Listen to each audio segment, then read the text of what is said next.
ओम सर्वमंगल मांगल्ये शिवे सर्वार्थ साधिके शरण्ये त्र्यंबके गौरी नारायणी नमोस्तुते। नमस्कार, स्वागत है आपका आचार्यवाणी में। मैं आचार्य डॉक्टर विक्रमादित्य आपके साथ हूं। यह चैनल जो आचार्यवाणी है हमारा, हमने ज्योतिष की एक ऐसी विधा के ऊपर रखा है कि गोचर में ग्रहों का परिवर्तन क्या कुछ आपके साथ खेलने जा रहा है।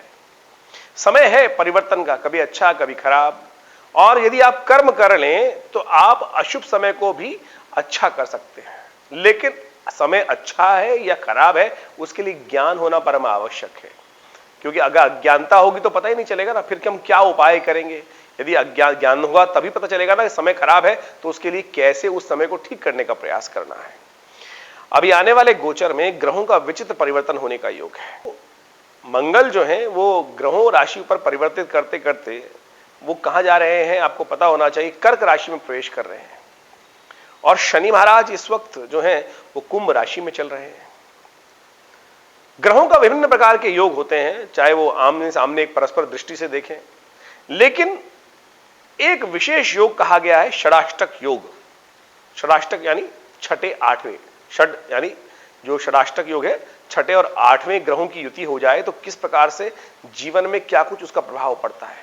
शनि मंगल की षडाष्टक युति किसी प्रकार भी शुभ नहीं कही जाती, यानी किस प्रकार का योग जो है छठे आठवें का योग जो है किसी प्रकार भी नहीं ठीक हो जाता।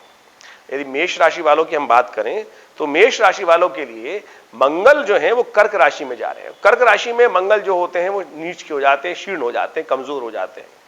शनि महाराज अपने परम शुभ स्थिति में इस वक्त कुंभ राशि में चल रहे हैं और आपके 11वें भाव में चल रहे हैं।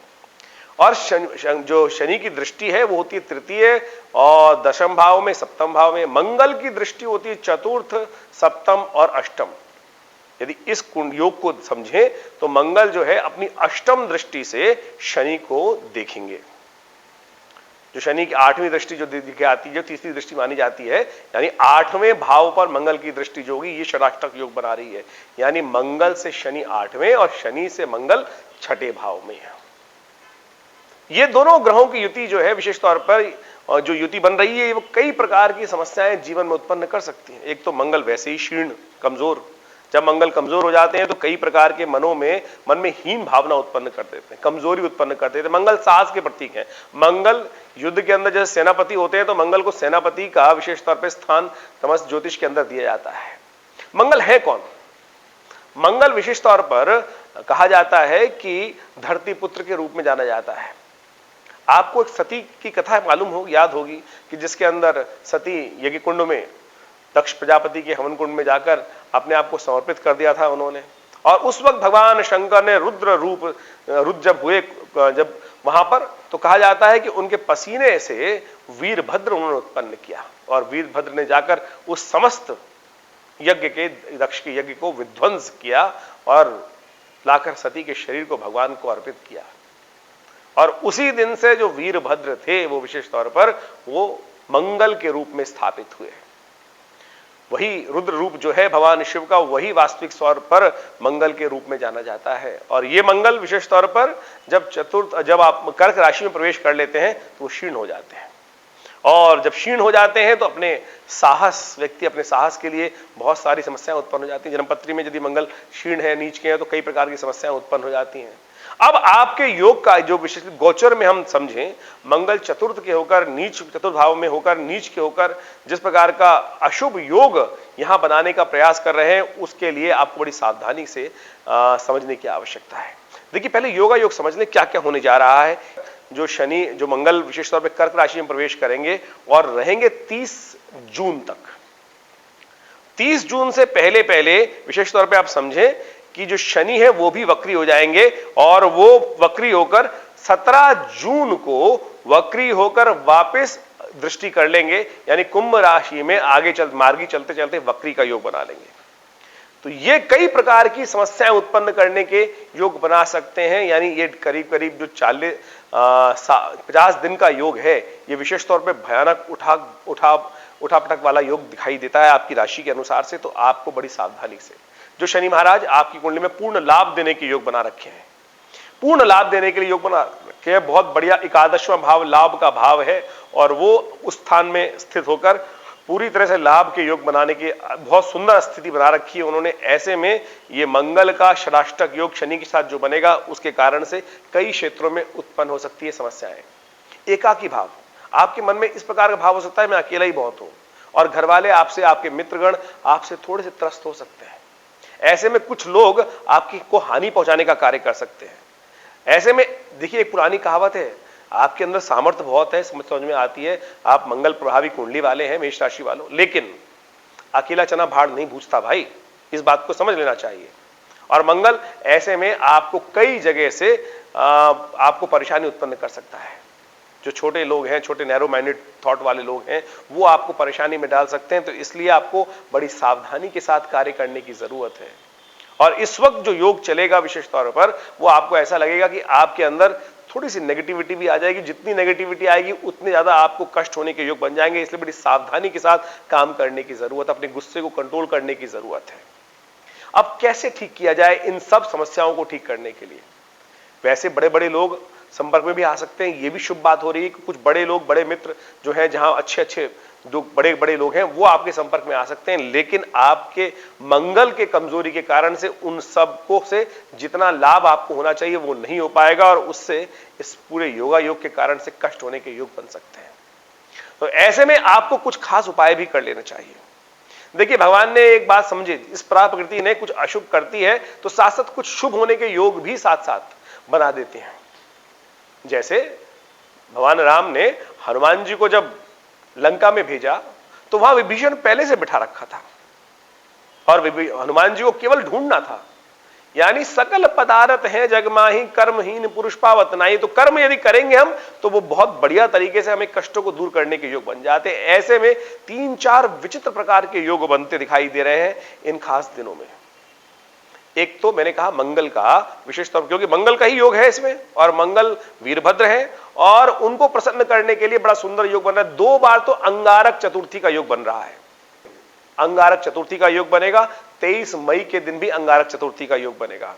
यदि आप उस दिन हनुमान जी को प्रसन्न करने का कार्य करें, मंगल को प्रसन्न करने का कार्य करें, देखिएगा यह मंगल आपके लिए शुभ हो जाएगा, अशुभ होने का सवाल ही नहीं उत्पन्न होता। अंगारक चतुर्थी, अंगारक चतुर्थी का मतलब मंगल और चतुर्थी का योग, जिसको अंगारक चतुर्थी कहा जाता है, वो बड़ा शुभ योग माना जाता है। ऐसे में मंगल के तमाम दोषों को दूर करने के लिए उपाय शास्त्र में वर्णित है, उनको करने से कल्याण का मार्ग प्रशस्त होता है। हमने विवेकानंद योगाश्रम में, अपने आश्रम में उस दिन सुंदर कांड के सुंदर पाठ रखे हैं। इस बार अच्छा बात समझ लीजिए, ज्येष्ठ के महीने में योग बन रहा है, और ज्येष्ठ के महीने में योग बने, ज्येष्ठ के महीने में तमाम मंगल जो होते हैं बुढ़वा मंगल के रूप में जाने जाते हैं। बुढ़वा मंगल होते हैं सबसे शुभ मंगल माने जाते हैं। उनको शुभ करने के लिए हनुमान जी का आशीर्वाद प्राप्त हो जाता है। हमने तो वैसे चारों मंगलवार को ज्येष्ठ में पढ़ने वाले सुंदरकांड का सुंदर कार्यक्रम आश्रम पे रखा है। हनुमान जी की आराधना का, हनुमान जी को सुंदर चोला चढ़ाया जाएगा, उनकी पूरी अच्छी तरह से उनके जिस तरह का सवा मनी का भोग लगाया जाएगा, और सब प्रकार से सुंदर उनको उपाय करने का प्रयास किया जाएगा। और देखिएगा मंगल ये जो अशुभ योग बना रहा है आप सबके लिए शुभ का कार्य कर सकता है। साथ साथ एक और शुभ तिथि पड़ रही है, क्योंकि अब शनि और मंगल की युति है, तो शनि को मनाएं सदा सुख को पाएं, शास्त्र में कहा गया है। तो 19 मई को ज्येष्ठ अमावस्या शनि जयंती भी पड़ रही है। आमतौर पर शनि को मनाने के लिए लोगों ने पता नहीं कौन कौन से उपाय बनाने शुरू कर दिए। शनि की प्रतिमा बनाते हैं, फिर शनि को तेलाभिषेक करते हैं। ऐसे मैंने ऐसे महान विद्वान देखे हैं, 100 टीन के तेल शनि पर चढ़ा दीजिए। अरे वो तेल जमीन में जाएगा भैया, और जमीन को भी खराब करेगा। शास्त्र में कहीं नहीं वर्णित, गरीबों को दान कर दो। तो आप समझें कि, और सबसे बढ़िया उस दिन कोई क्या उपाय हो सकता है, उस दिन वट सावित्री का व्रत भी होता है।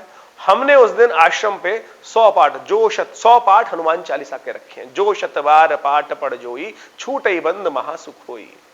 तो समझ लीजिए ये जो 50 दिन का योग है, अशुभ योग है। षडाष्टक योग कभी शुभ नहीं होता, भयंकर कुछ ना कुछ उठापटक के योग बनते हैं, हिंसा के योग बनते हैं, मनो मस्तिष्क को अशांत करने के योग बनते हैं, जबरदस्ती नुकसान होने के योग बनते हैं। तो इन सब को ठीक करने के लिए केवल दोनों चीजों का एक ही हल है, हनुमान जी। देखिए हनुमान चालीसा में कहा है ना, और देवता चित्त न धरहि, हनुमत से ही सर्व सुख करहि। तो इस षडाष्टक योग को ठीक करने के लिए सबसे अच्छा कार्य है कि आप हनुमान जी की आराधना करें, कष्ट दूर होंगे। तो हमने इन सब कार्यक्रमों को विवेकानंद योगाश्रम में सुंदर कार्यक्रम बनाए हैं, तो आप भी आशा करते हैं कि आप भी अगर यहाँ आ सकते हैं तो बहुत अच्छी बात, नहीं तो घर पे बैठकर इन सब शुभ तिथियों में आप यही उपाय करें और नित्य प्रति हनुमान जी का पाठ करें, हनुमान जी को चोला चढ़ाएं। देखिए ये षडाष्टक योग जो बन रहा है, ज्योतिष की गणनाओं से पूर्वाभास हो जाता है कि किस प्रकार का योग है आपके लिए, खास तौर पर कुछ खास नुकसान का योग बनता है। शनि महाराज के शुभ फल को अशुभ कर सकते हैं मंगल, विशेष तौर पर ये आपस में प्रतिद्वंद्व जो चल रहा है, आपस में द्वंद्वात्मक स्थिति जो बन रही है वो ठीक नहीं है। इसके बाद भी मंगल जब परिवर्तित होकर आगे सिंह में चले जाएंगे तो फिर शनि मंगल का टकराव भी हो जाएगा। तो ओवरऑल जो आने वाले करीब करीब 1.5 महीना और भी होगा, वो भी ठीक नहीं है शनि मंगल का। तो इस समय में इन खासतौर पर मई के दिनों में ये जो 3 योग बन रहे हैं, इनका पूरा लाभ ले लीजिए। देखिए मेष राशि वालों, आपके लिए कल्याणकारी योग हैं। हमने इसी सब को समझते हुए आपके लिए इस खास कार्यक्रम बनाया। आशा करते हैं आप इसका लाभ लेंगे और अपनी समस्याओं को दूर करने के लिए देखिए अपनी जन्मपत्री के अनुसार जिनकी कुंडलियों में मंगल वैसे ही कमजोर है, विशेष तौर पे अस्त हो गए हैं या अशुभ भाव में बैठे हैं या मांगलिक हैं लोग, तो विशेष तौर पे उन लोगों को विशेष तौर पे ये उपाय करने की जरूरत है। हनुमान जी की उपासना करें, हनुमान जी को चोला चढ़ाएं, बजरंग बाण का पाठ करें। इससे सुंदर उपाय नहीं है। कोशिश करें इसका शुभ लाभ लेने का प्रयास करें और इस षडाष्टक योग को के अशुभ प्रभाव को दूर करने का प्रयास करें। धन्यवाद।